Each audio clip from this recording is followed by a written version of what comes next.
je to zaslužio, a vi, koliko vidim, ste u jednoj, da kažem, jako lepoj ljudskoj misiji da obilazite, znači, ova spomen obeležja i hvala Bogu da evo u zadnje 2 godine se po tom pitanju nešto promenilo i mogu da vam kažem da je evo nešto što sam ja čekao 22 godine. U Leskovcu će, nadam se, za mjesec ili 2 početi da se radi spomenik za poginule ne 549. brigade. Oni će biti prvi, nego za sve koji su poginuli u zoni odbrane 549. brigade.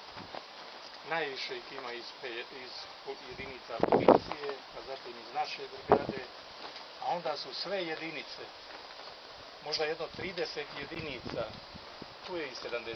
i 63. oba 2 granična bataljona, čak i jedinice Prištinskog korpusa kao što je bataljon ABH, sanitetski bataljon, gdje je samo jedan poginuo u našoj zoni.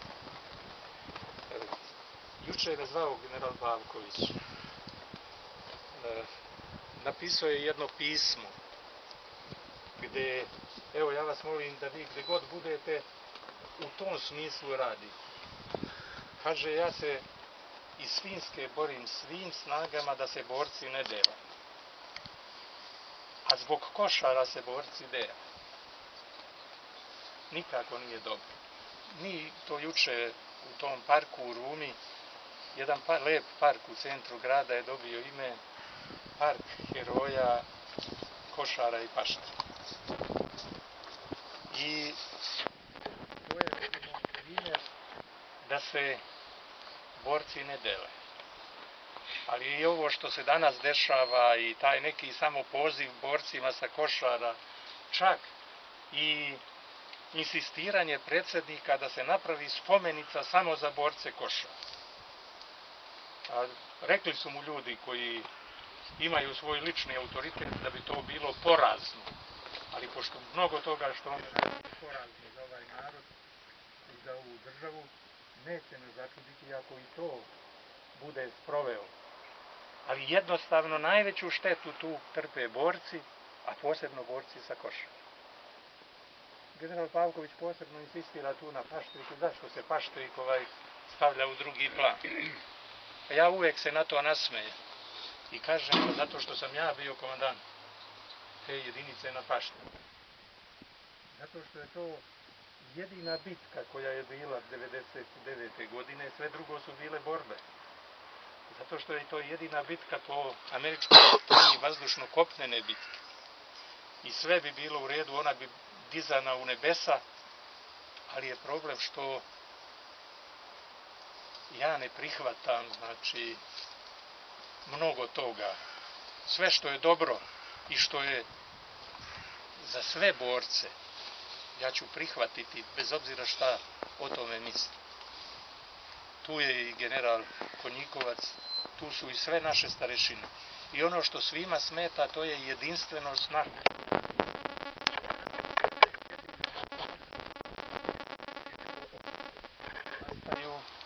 Formirali smo i to udruženje.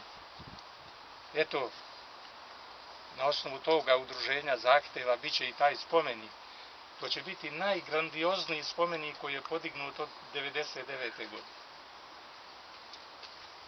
Ali, znači, mi nismo hteli da neko bude zaboravljen. Normalno nismo mogli da stavimo 1000 ljudi, jer to treba država da uradi. Ali 225 ljudi koji su poginuli u našoj zoni, oni su tu.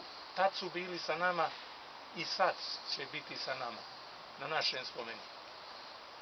I niko nema prednost da kaže ovo je 549. brigada. To su ljudi koji su poginuli u njezinoj zoni odbrane.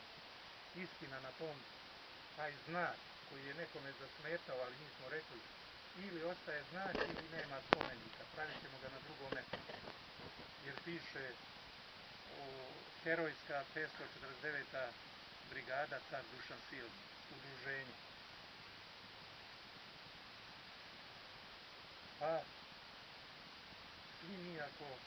ako može general Pavković iz Finske, iz zatvora, da uputi pismo i Ministarstvu za rad i socijalna pitanja, da ih kao komandant armije opomene da ne dele borci, da i ne insistiraju više na košarama, jer upravo najveću štetu će napraviti borcima za košar. Jer ljudi će početi da ih jednog dana samo kad čuju košare okretaće glavu. To nikako nije dobro, jer tamo je poginulo, neko kaže 108, neko 112 ljudi, momaka.